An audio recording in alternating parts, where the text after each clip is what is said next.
नमस्कार हिंदुस्तान, आप देख रहे हैं सीआर लाइव। मैं हर्षवर्धन सिंह। आज के मुख्य समाचार इस प्रकार से हैं। ग्वालियर में आज मध्य प्रदेश शासन के राज्य मंत्री नरेंद्र शिवाजी पटेल पहुंचे, जहां उन्होंने स्थानीय कार्यक्रमों में शिरकत की और निर्माणाधीन अस्पतालों व प्रयोगशालाओं का निरीक्षण किया। मीडिया से बातचीत में मंत्री पटेल ने अस्पतालों के निर्माण कार्य की सराहना करते हुए कहा कि इनका लोकार्पण जल्द ही ऊर्जा मंत्री प्रद्युम्न सिंह तोमर के प्रयासों से किया जाएगा। उन्होंने यह भी बताया कि विभिन्न प्रयोगशालाओं का निर्माण कार्य तेजी से जारी है। जहां जहां खामियां पाई गईं, वहां तुरंत सुधार के निर्देश दिए गए।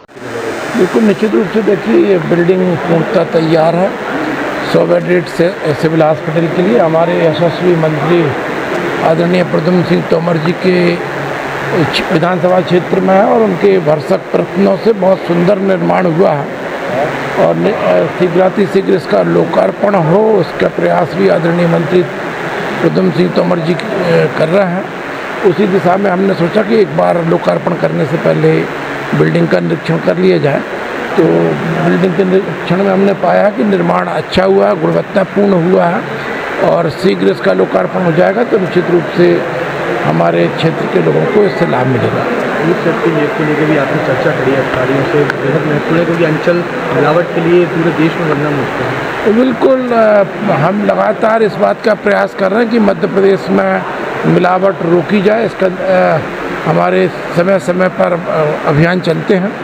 यशस्वी मुख्यमंत्री डॉक्टर मोहन यादव जी के नेतृत्व में लगातार प्रयास हो रहा है कि हमारे मध्य प्रदेश के नागरिकों को शुद्ध भोजन प्राप्त हो, शुद्ध खाद्य सामग्री प्राप्त हो। उसी दिशा में हमारे जो बड़े शहर हैं जैसे ग्वालियर, जबलपुर, इंदौर, इन तीनों में प्रयोगशालाओं का निर्माण चल रहा है, जांच प्रयोगशालाओं का काम चल रहा है। मैंने कल यहाँ जो ग्वालियर में निर्माणाधीन है उसको काम देखा है, उसमें जो भी कमियां हैं उनको सुधार का निर्देश दिया है और उन्होंने जो उसमें कमियां बताई हैं वो उसको भी हम कैसे पूर्ति कर सकते हैं उसके लिए हम प्रयास कर रहे हैं। बजट का बता रहे हैं कि बजट नहीं होने के कारण बिल्कुल निश्चित रूप से बिल्कुल लगातार निर्माण चल रहा है। बजट अकेला एक कारण नहीं है, चूँकि डिज़ाइन में परिवर्तन हुआ है तो डिज़ाइन में परिवर्तन के कारण अब विभिन्न स्वीकृतियों की दोबारा पुनरीक्षित स्वीकृतियों की आवश्यकता होती है, वो भी कारण रहा है।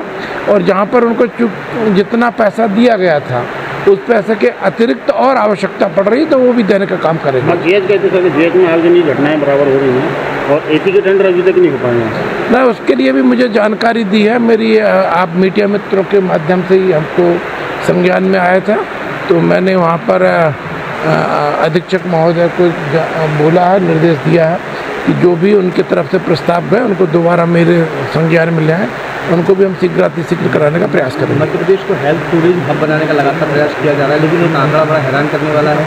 आयुष्मान योजना को लेकर दूसरे राज्यों में जाना पड़ा है पेशेंट को, लगभग 1,70,486 करोड़ रुपए राज्य सरकार ने पाए हैं। फर्जी वाला भी कर रहे हैं ना। देखिए, इसमें दो बिंदु हैं। पहला विषय तो ये है कि मध्य प्रदेश में तेजी से आयुष्मान कार्ड बनाए जाते हैं और हर नागरिक के पास में आयुष्मान कार्ड हो, ये हमारा प्रयत्न है। दूसरी बात, चूँकि अन्य जगह पर हमारे मरीज गए हैं, ये बात भी सही है। कोई इसका कारण केवल ये नहीं है कि मध्य प्रदेश में सुविधा उपलब्ध नहीं है। कई लोग ट्रांसपोर्ट होकर चले जाते हैं, कई लोग माइग्रेट होकर चले जाते हैं, कई लोग अन्य कारणों से दूसरे राज्यों में जाते हैं। इसलिए दूसरे राज्यों में जाने के बाद भी उनका भुगतान मध्य प्रदेश शासन को करना पड़ता है, ये कारण है। अन्यथा मध्य प्रदेश के अंदर इस आंकड़ों को यदि आप पलट के देखेंगे तो अन्य राज्यों के भी और विदेशों के भी अनेकों मरीज मध्य प्रदेश में आके इलाज करा रहे हैं। जहाँ तक ये विषय है कि आयुष्मान कार्ड के माध्यम से कोई गड़बड़ी हो रही है, ऐसी किसी भी गड़बड़ी को रोकने के लिए हम टेक्नोलॉजी का भी उपयोग कर रहे हैं और जो भी शिकायतें प्राप्त होती हैं उनके खिलाफ सख्त कार्रवाई कर रहे हैं।